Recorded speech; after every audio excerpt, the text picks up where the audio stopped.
কেউ যদি, আপনারা যখন মদিনা শরীফে যাবেন, শনিবারে যদি কেউ সকালবেলা আপনারা যে কোবা মসজিদে যে অজু করে, ঘর থেকে অজু করে যে 2 রাকাত সালাত পড়েন, তাহলে উমরা করলে, একটা মাকবুল উমরা করলে যেই সওয়াব, ওই সওয়াব আল্লাহ আমলনামায় দিয়ে দিবেন। কোবা থেকে তিনি মাইগ্রেট করলেন মদিনায়।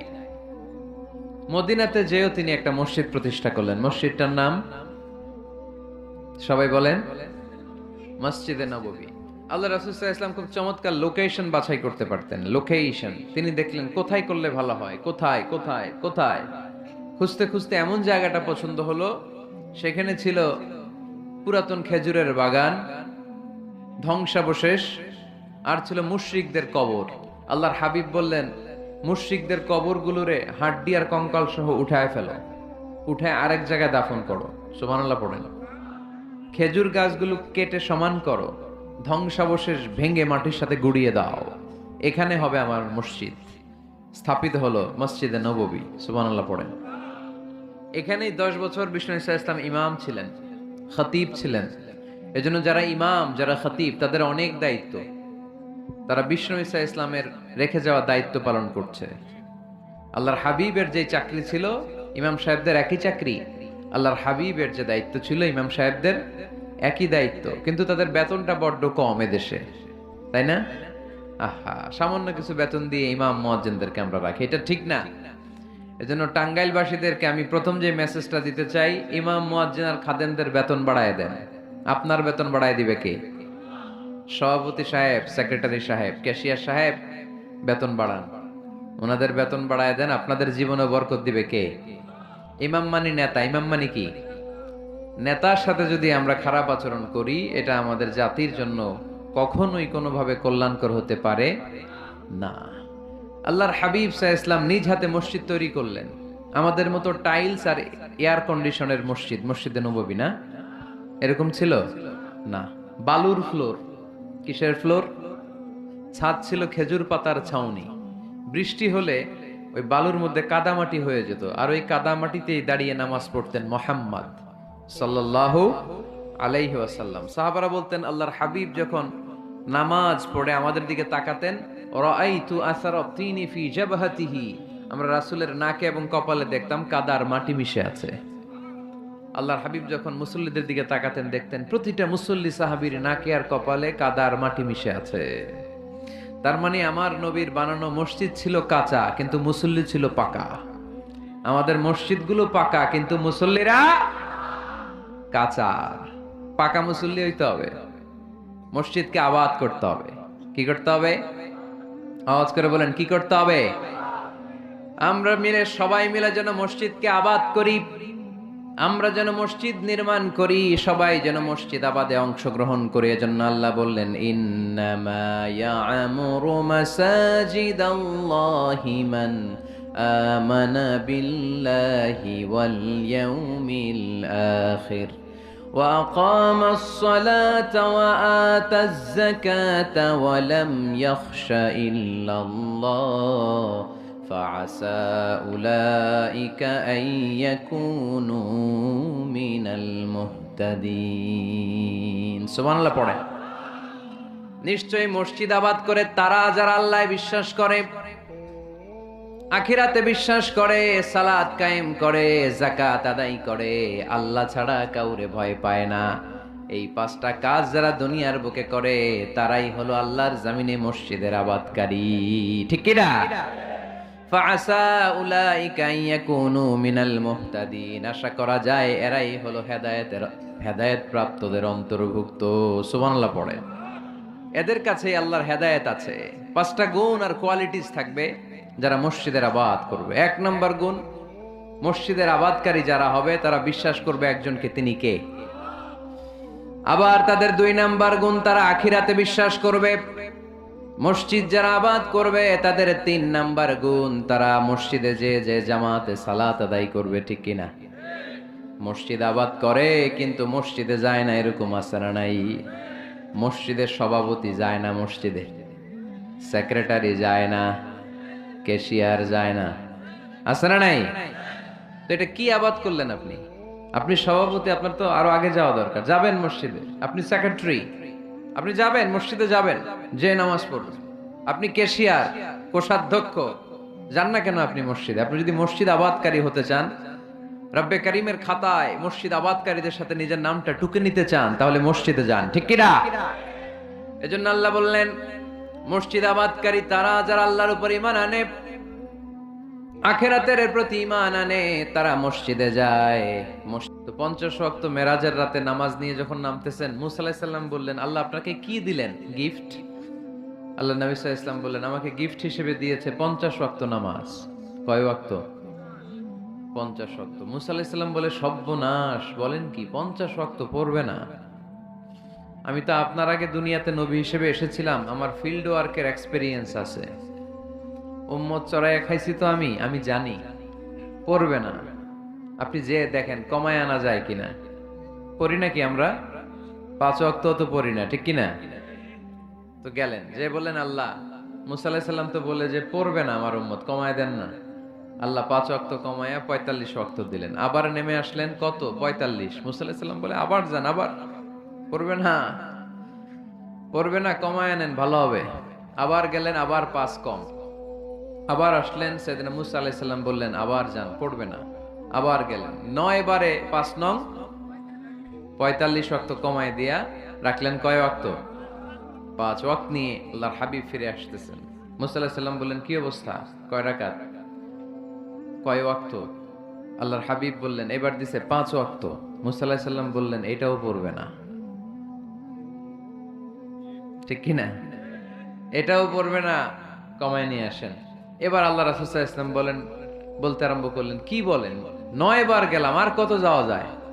আর পারুম না, লজ্জা লাগে, আমার শরম লাগে। সহিহ বুখারীতে এই কথাটাই এসেছে, আস্তাহি মির রাব্বি, আমার এবার লজ্জা লাগে যেতে। শরম বলেও তো একটা কথা আছে। কয়বার যাওয়া যায় আল্লাহর কাছে? সুবহানাল্লাহ পড়ে। লাজুকতা কাকে বলে তিনি শিখিয়েছেন। মুসা আলাইহিস সালাম আল্লাহরে বললেন, আল্লাহ, আমি তো আপনার সাথে সরাসরি ডিরেক্টলি কথা বলি। ওয়া কাল্লামাল্লাহু মুসা তাকলিমা, without any media, without any via. মুসা আলাইহিস সালাম আল্লাহর সাথে কথা বলতেন। তো পৃথিবীর কেউ তো আর আল্লাহর কথাটা শুনতে পায় না, আওয়াজটা শুনতে পায় না, শুধু মুসা আলাইহিস সালাম শুনতে পায়। তো মুসা আলাইহিস সালাম মনে মনে ভাবে, আল্লাহ তাআলার কথার আওয়াজ এত সুন্দর, না জানি আল্লাহ দেখতে কত সুন্দর। এজন্য আল্লাহ তাআলার কাছে আবেদন করলেন, আল্লাহ দেখতে চাই, আমি আপনাকে দেখতে চাই। আল্লাহ বললেন, লান তারানি, দেখা যাবে না। দেখা যায়? আল্লাহ তাআলাকে দেখা যায়? তিনি দৃষ্টির আয়ত্তে নন, দৃষ্টি তার আয়ত্তে, ঠিক কিনা? খেয়াল করে বুঝেন, তিনি দৃষ্টির আয়ত্তে নন, দৃষ্টি তার আয়ত্তে। কোন দৃষ্টি দিয়ে তাকে সীমায়িত করা যায় না। তো এই জন্য দেখতে চায় মানুষ, এটা স্বাভাবিক। আল্লাহ রাসূল সাল্লাল্লাহু আলাইহি ওয়াসাল্লাম সব ধর্মের লোকদেরকে একসাথে থাকার সুযোগ করে দিয়েছেন। আল্লাহ রাসূল সাল্লাল্লাহু আলাইহি সাল্লাম মদিনাতে যে ছিলেন, ওখানে যে শুধু মুসলমানরাই ছিল এমনটা নয়। ওই সোসাইটিতে খ্রিস্টান ছিল, কি ছিল? ইহুদি ছিল, পৌত্তলিক ছিল। তাদের সবাইকে নিয়ে বিষ্ণু ইসলাম একটা চার্টার করেছেন। ইতিহাসে এটাকে বলে দ্য মদিনা চার্টার, মদিনা সনদ। শান্তিতে থাকার কিভাবে চুক্তি করতে হয়, চার্টার তৈরি করতে হয়, সনদ করতে হয়, গোটা বিশ্ববাসীকে চোখে আঙ্গুল দিয়ে শিখিয়ে গেছে মুহাম্মদ সাল্লাল্লাহু আলাইহি ওয়াসাল্লাম। শান্তির পয়গাম নিয়ে এসেছেন, সব সময় শান্তি প্রতিষ্ঠার চেষ্টা করতেন, হাঙ্গামা বাজাতেন না কোথাও। ইভেন যুদ্ধের ময়দানেও ক্ষয়ক্ষতি যাতে কম হয়, he used to try to minimize the destruction in war. যুদ্ধের ময়দানে ডিস্ট্রাকশন কিভাবে কমানো যায় চেষ্টা করতেন। আক্রমণ করবেন, কিন্তু আক্রমণ করার আগে সৈন্যবাহিনীকে বলতেন, খবরদার, এই খ্রিস্টানদের, এই ইহুদিদের শিশু বাচ্চাদেরকে মেরো না, তোমরা নাঙ্গা তলোয়ার পেয়ে নারীদেরকে কচুকাটা করো না, বৃদ্ধাদেরকে মেরো না, বৃদ্ধদেরকে মেরো না, ওই ধর্মের পাদ্রীদেরকে পেলে মেরো না। তোমার সাথে যুদ্ধ লাগতে এসেছিল, তারাও তলোয়ার মাটিতে রেখে দিয়ে হাত উঁচু করে যদি বলে surrender, Al Aman, I sick the security, আমি নিরাপত্তা চাই, সারেন্ডার করলাম, তাকেও মেরো না। গবাদি পশুগুলোকে হত্যা করো না, গাছপালাগুলো ভেঙে চুরে চুরমার করে দিও না। সুবহানাল্লাহ পড়েন। করতে গেছে কি? যুদ্ধ করতে গেছে কি? ওই যুদ্ধের ময়দানে আল্লাহ রাসূল সাল্লাল্লাহু আলাইহি ইসলামের এই শান্তির নীতি তিনি ফলো করতেন। কাকে আমরা ফলো করি? কে আমাদের নেতা? নেতারে চিনে নেন, মুহাম্মদ সাল্লাল্লাহু আলাইহি ওয়াসাল্লাম। গোটা বিশ্বকে দিয়েছেন, শুধু নেন নাই, কিছুই নেন নাই। কেঁদেছেন শুধু, আজও কাঁদেন মদিনায়, কিয়ামতের দিনও কাঁদবেন। কিয়ামতের দিন আমরা সবাই কাঁদবো, আমরা সবাই বলবো ইয়া নাফসি ইয়া নাফসি, আল্লাহ আমারে বাঁচাও, আল্লাহ আমারে বাঁচাও। নবীরাও বলবে আল্লাহ আমারে বাঁচাও। একমাত্র শুধুমাত্র কেবলমাত্র আমার প্রিয় নবী, আমার প্রিয় হাবিব, আমার প্যারা রাসূল সাল্লাল্লাহু আলাইহি সাল্লাম বলবেন ভিন্ন কথা। তিনি বলবেন উম্মতি উম্মতি উম্মতি, রব্বি হাবলি উম্মতি, আল্লাহ আমার গুনাহগার উম্মতকে বাঁচাও। সব নবীরা নিজেকে নিয়ে পেরেশান, সব নবীরা উম্মত ভুলে যাবে, ভুলবে না একজন নবী, তার নাম মুহাম্মদ সাল্লাল্লাহু আলাইহি ওয়াসাল্লাম। তিনি আমাদেরকে ভদ্রতা শিখিয়েছেন, শালীনতা শিখিয়েছেন, লাজুকতা শিখিয়েছেন। আমাদের এখন লাজুকতা নাই, লজ্জা শরমের মাথা খেয়েছি আমরা, তাই না? বাবা ছেলে মেয়ে বসে একসাথে হিন্দি সিনেমা দেখে, এরকম আছে না নাই? টাঙ্গাইলে আছে। তার মানে লাজ শরমের মাথা খাইছি, লজ্জা শরম নাই। আল্লাহ রাসূল সাল্লাল্লাহু আলাইহি ওয়াসাল্লাম অনেক লজ্জাশীল ছিলেন। হালিমাতুস সাদিয়া, আল্লাহ রাসূল সাল্লাল্লাহু আলাইহি ওয়াসাল্লামের দুধ মা বর্ণনা করেন যে আমি মক্কা থেকে এই কোরাইশি মুহাম্মদ শিশুটাকে নিয়ে আসলাম, 5 বছর রাখলাম, 2 বছর দুধ খাওয়ালাম, কিন্তু কখনো এই কোরাইশি ছেলেটাকে কাঁদতে দেখি নাই। ক্ষুধা লাগলে সে কাঁদতো না, ব্যথা পেলে সে কাঁদতো না, শুধু লজ্জাস্থানের জায়গা থেকে কাপড়টা সরে গেলে সে কেঁদে উঠত। আল্লাহু আকবার পড়েন। ক্ষুধা লাগলেও কাঁদে না, ব্যথা পেলেও তিনি কাঁদতেন না, শুধু লজ্জাস্থানের জায়গা থেকে কাপড়টা সরে গেলে কেঁদে দিতেন। ছোটবেলায়, শৈশব, কৈশোর, যৌবন, সব সময় তিনি লাজুক ছিলেন। আমাদের মধ্যে লাজুকতা নাই, ঠিক কিনা? ইযা লাম তাস্তাহি ফাসনা মা শি'তা, যখন তোমার লজ্জা থাকবে না, তোমার যা মন চায় তুমি তাই করতে পারবা। এজন্য আমরা যেন এই লাজুকতা, শালীনতার প্র্যাকটিস করি। আল্লাহ তুমি তৌফিক দান করো। আজকে মসজিদ নিয়ে কথা বলবো। কি নিয়ে? কি নিয়ে কথা বলবো? মসজিদ। আহাব্বুল বিলাদি ইলাল্লাহি মাসাজিদুহা, আল্লাহর কাছে পৃথিবীতে সবচেয়ে পছন্দের জায়গা কোনটা বলেন তো? মসজিদ। এবার বলেন তো আল্লাহর কাছে সবচেয়ে অপছন্দের জায়গা কোনটা? বাজার। কিন্তু এমন বাজার যেখানে জুয়ার আড্ডা বসে, এমন বাজার যেখানে মদ বিক্রি হয়, এমন বাজার যেখানে নর্তকীদের নাচ গান চলে, এমন বাজার যেখানকার ব্যবসায়ীরা পণ্য বিক্রি করার জন্য খালি কসম কাটে। এরকম আছে না নাই? এই বাজারগুলো আল্লাহর কাছে অপছন্দনীয়। এমনি যে আপনারা সুপার শপে যান, টাঙ্গাইলের মুদি দোকানে যান, বাজারে যান, মাছ বাজারে, এটা আবার আল্লাহর কাছে অপছন্দনীয় না। এরকম বাজারে বিষ্ণু ঈসা ইসলামও যেতেন, কিন্তু যেই বাজারে মিথ্যা কসম কাটে বারবার, এরকম আছে না নাই? তাদেরকে লানত দেয়া হয়েছে যারা শুধু কসম কাটে, মুনাফিকেরা।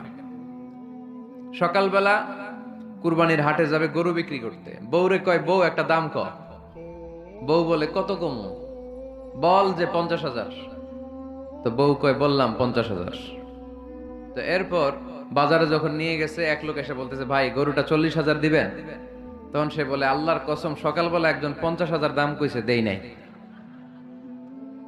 সকালে 50,000 কইছে, এরই তো দেই নাই,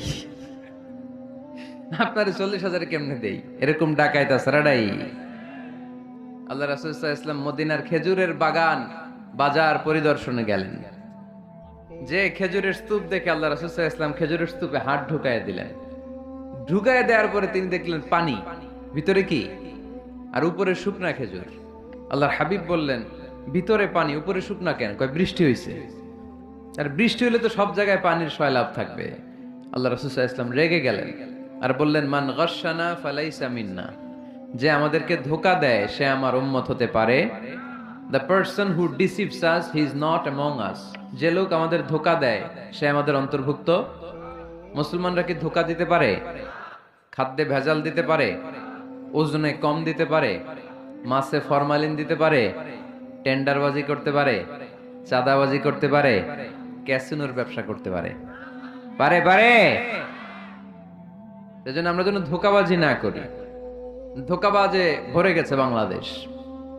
এই ধোঁকাবাজি থেকে আমাদেরকে বেঁচে থাকতে হবে যদি প্রিয় নবীর উম্মত হতে চাই, ঠিক কিনা?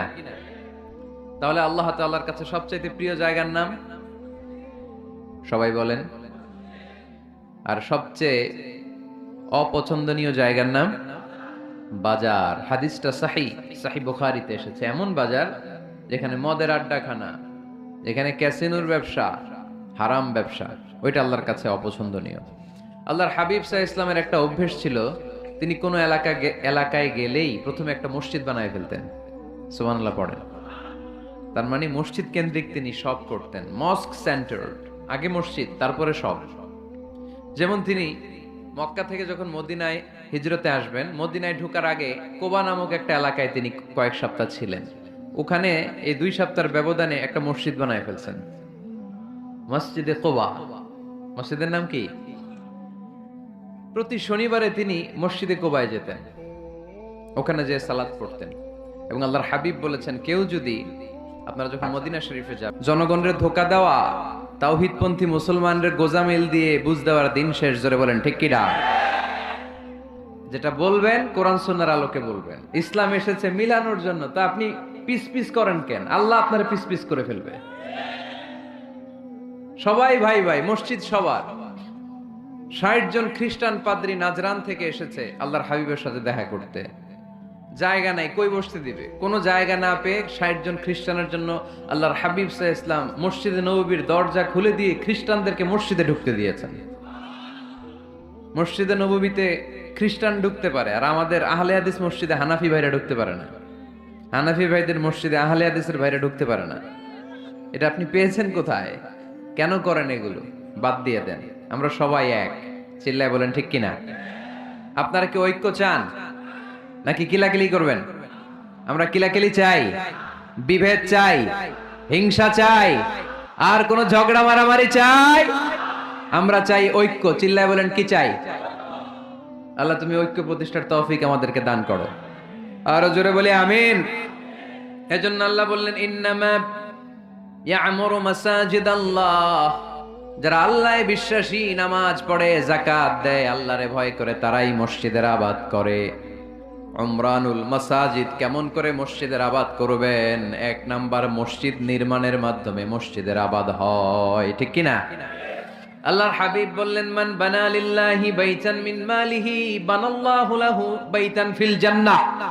নিজের অর্থ ব্যয় করে যে দুনিয়ার বুকে মসজিদ বানায়া দেয়, আল্লাহ তার জন্য জান্নাতে ঘর বানায়া দেয়।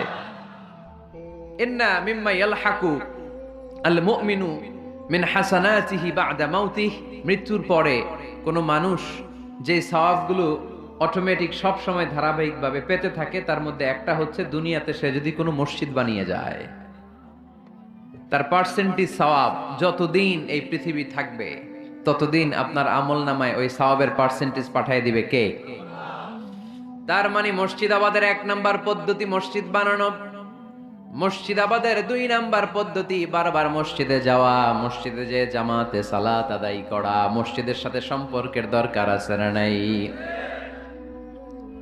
মসজিদে যে জামাতে সালাত আদায় করা। সালাতুল জামাআ তাফদুলু সালাতাল ফাজরি বি27 দারাজা। একা নামাজ পড়লে যেই সওয়াব, মসজিদে যে জামাতে পড়লে 27 গুণ সওয়াব হয়ে যায়।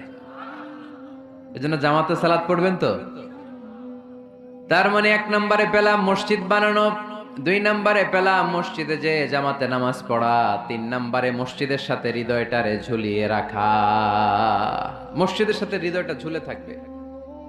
7 শ্রেণীর ব্যক্তিকে আল্লাহ তাআলা কিয়ামতের দিন আরশের নিচে ছায়া দিবে। এর মধ্যে 1 শ্রেণীর ব্যক্তি ওই ব্যক্তি যে ব্যক্তির হৃদয়টা সবসময় মসজিদের সাথে ঝুলে থাকে, লেগে থাকে। জোহরের নামাজ পড়ে খালি টেনশন, কিরে আসরের সময় কখন হবে। আসর পরে চিন্তা করে মাগরিবে আমি কই থাকবো, তখন মসজিদ থাকবে কই, নামাজটা হবে কিনা। মাগরিব পড়ার পরে একটাই চিন্তা, ঘুমের আগে এশাটা যেন ঠিক মতো হয়, ঠিক কিনা? এরকম মুসল্লি আছে না নাই? আল্লাহর হাবিব বললেন, যারা সব সময় হৃদয়টারে মসজিদের সাথে এইভাবে লাগিয়ে রাখে, আরশের নিচে তাদেরকে সেদিন ছায়া দিবে কে? আল্লাহর আরশের ছায়া ছাড়া ওই দিন আর কোনো ছায়া থাকবে নাকি? আকাশের সূর্য মাথার কাছে নেমে আসবে, জমিনটারে তামার জমিন বানিয়ে দেওয়া হবে। জিহ্বাটা তৃষ্ণার চোটে বের হয়ে নাভি পর্যন্ত কুকুরের মতো ঝুলতে থাকবে। মানুষগুলো চিৎকার মারবে, কোনো ছায়া নাই আরশের ছায়া ছাড়া। ওই আরশের ছায়ার নিচে ওই ব্যক্তিকে আল্লাহ ছায়া দিবেন যার হৃদয়টা মসজিদের সাথে লেগে থাকে, সবসময় মসজিদের সাথে মনটা পড়ে থাকে। এরকম আছে না নাই? মসজিদে বারবার যেতে চায়। মসজিদে যাওয়ার জন্য যতগুলো কদম ফেলবেন, প্রতিটা কদমে আপনার মর্যাদা এক স্ট্যাটাস, একতলা বাড়ায় দেয় কে? গুনাহগুলো মাফ করে দেয় কে? আবার মসজিদে যদি কোনো দিনই হালাকায় বসেন, আল্লাহর রহমত চারদিক থেকে আপনারে বেষ্টন করে ফেলে। আল্লাহর ফেরেশতারা আপনাদের জন্য দোয়া করতে থাকে। তাহলে মসজিদ আবাদের 1 নাম্বার নমুনা হলো মসজিদ বানানো। মসজিদকে আবাদ করার 2 নাম্বার নমুনা হলো মসজিদে জামাতের সাথে সালাত আদায় করা। মসজিদ আবাদের 3 নাম্বার নমুনা হলো হৃদয়টা মসজিদের সাথে ঝুলিয়ে রাখা। মসজিদ আবাদের 4 নাম্বার নমুনা হলো নিজ হাতে মসজিদকে পরিষ্কার পরিচ্ছন্ন রাখা। মসজিদ ঝাড়ু দিচ্ছেন কে কে? দেখি হাত তোলেন। প্রত্যেকদিন দেন? আলহামদুলিল্লাহ, আলহামদুলিল্লাহ। এটা সাইয়েদনা ইব্রাহিম আলাইহিস সালাম আর ইসমাঈল আলাইহিস সালামের ডিউটি ছিল। ডিউটিটা দিছিল কে? চিল্লায় বলেন কে? আল্লাহ বললেন তাহহিরা বাইতিয়া লিত-তাইফিনা ওয়াল আকিফিনা ওয়ার রুকআইস সুজুদ। মসজিদেরি ঝাড়ু বারদার ও কামারে হাত শোনো আমারে মুনাজাত। পড়েন, শোনো শোনো ইয়া ইলাহি আমারে মুনাজাত, শোনো আমারে মুনাজাত। পড়েন আমিন। খাদেম ঝাড়ু দিল কিনা? মসজিদের ফ্লোর মুছলো কিনা? মুয়াজ্জিন হুজুর মসজিদ ঝাড়ু দিল কিনা? মসজিদে বালু আছে কিনা? সবাই যে চেক করে। দায়িত্বকে শুধু খাদেম কারীম ও সুলতানিহিল কাদিম মিনাশ শাইতানির রাজিম। এই রেকর্ড হইতেছে, ইউটিউবে শুনে নিন, এটা পড়বেন। এরপরে নবীর একটা সালাম দিবেন, আসসালামু আলাইকা আইয়ুহান নবী ওয়া রাহমাতুল্লাহি ওয়া বারাকাতুহু। তারপরে ডান পা দিয়ে ঢুকবো আমরা। মসজিদে ঢোকার সময় কোন পা? সবাই বলেন আরো জোরে, মনে থাকবে? ভুল হবে না তো? আর ডান পা দিয়ে পড়বো আল্লাহুম্মা ইফতাহলি আবওয়াবা রাহমাতিক। ও আল্লাহ, তোমার রহমতের দরজা আমার জন্য খুলে দাও। পড়েন আমিন। আর যখন বের হব তখন বাম পা দিয়ে বের হবো। কোন পা? সবাই বলেন, মনে থাকবে? ছেলে মেয়েদেরকে শিখানো যাবে? বাচ্চারা কি শিখাবেন? ঢোকার সময়, বের হওয়ার সময়, ঢোকার সময়, বের হওয়ার সময়। আর বের হওয়ার সময় পড়ব আল্লাহুম্মা ইন্নী আসআলুকা মিন ফাদলিক। আল্লাহ, আমি আপনার কাছে ফদল চাই। ঢোকার সময় রহমত চাই, বের হওয়ার সময় ফদল। ফদল মানে রিজিক। রিজিক কি মসজিদে থাকে না মসজিদের বাইরে? এজন্য আল্লাহ বলেন ফাইদা কুদিয়াতিস সালাতু ফান্তাশিরু ফিল আরদি ওয়াবতাগু মিন ফাদলিল্লাহ ওয়াযকুরুল্লাহা কাসীরান লাআল্লাকুম তুফলিহুন। যখন সালাত শেষ হয়ে যায়, জমিনের মধ্যে ছড়িয়ে পড়ো, জমিনে কাজ কর্ম শুরু করে দাও। কর্মচাঞ্চল্যতা দিয়ে জমিনটাকে ভরে তোলো। আর আল্লাহর কাছে ফদল চাও, রিজিক চাও। রিজিকের মালিক কে? তাহলে মসজিদে কি পাওয়া যায়? রহমত। ওই একজন কয় রিজিক, রহমত। মসজিদে কি পাওয়া যায়? সবাই বলেন। এটার ক্লাস মনে করবেন, তাহলে খেয়াল থাকবে। মসজিদের ভিতরে কি পাওয়া যায়? আর বাইরে পাওয়া যায় রিজিক। চিল্লায় বলেন, বাইরে কি পাওয়া যায়? এজন্য ঢোকার সময় রহমত চাবো, বের হওয়ার সময় রিজিক চাবো। ঢোকার সময় ডান পা, বের হওয়ার সময়, মনে থাকবে? আর মসজিদে ঢুকেই 2 রাকাত, ঢুকেই 2 রাকাত। দুখুলুল মসজিদ, তাহিয়াতুল মসজিদ, তাহিয়াতুল উযু, যেই নাম দেন। ওযু করলেই, মসজিদে ঢুকলেই, মনে থাকবে? ভুলে যাবেন তো আপনারা? খেয়াল থাকবে?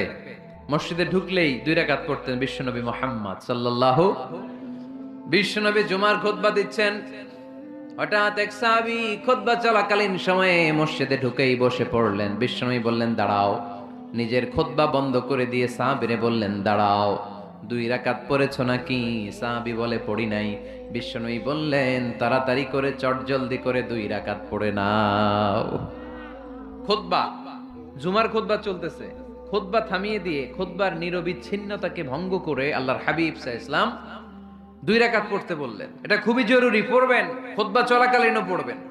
যদিও আমাদের দেশের অনেক জায়গায় এটার সুযোগ দেয় না, বলে যে লাল বাতি জ্বলন্ত অবস্থায় নামাজ পড়া নিষেধ, নিজেরা বানাইছে এই নিষেধ।